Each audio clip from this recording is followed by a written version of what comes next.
Subscribe to our YouTube channel and press the bell icon to get the latest updates. Rajasthan की सुंदरता काफ़ी देखने लायक है। यहाँ का इतिहास और संस्कृति काफ़ी संपन्न है। राजस्थान में देखने योग्य कई शहर हैं। राजस्थान का चित्तौड़ किला भी ऐतिहासिक स्थलों में से एक है, जहाँ रानी पद्मावती का जौहर कुंड है। लेकिन आज भी इस कुंड के पास जाने की हिम्मत किसी की नहीं होती।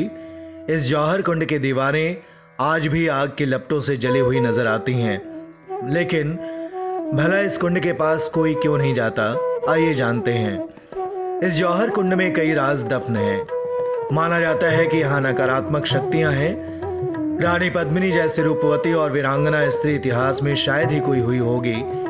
रानी पद्मिनी सिंघल प्रदेश के राजा गंधर्व और रानी चंपावती की पुत्री थीं। वे बेहद सुंदर थीं, लेकिन मानो उनकी सुंदरता ही उनके दुश्मन बन गई। उनका विवाह चित्तौड़ के राजा रतन सिंह से हुआ था। वो बेहद बहादुर राजा था। अलाउद्दीन खिलजी ने उनसे युद्ध किया और बदले में रानी पद्मिनी को मांगा।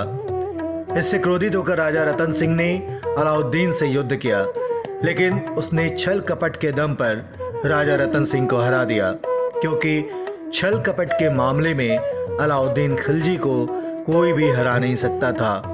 अलाउद्दीन ने सत्ता के लिए अपने पिता को भी जेल में भिजवा दिया था। उसने छल से राजा रतन सिंह की हत्या करवा दी। जब यह खबर रानी पद्मिनी को मिली तो उन्होंने सभी के साथ स्वयं को अग्नि में झोंक दिया।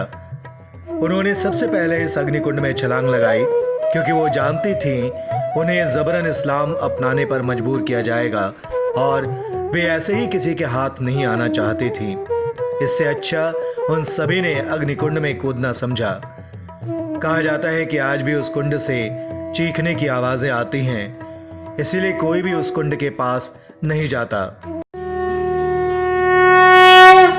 Subscribe to our YouTube channel and press the bell icon to get the latest updates.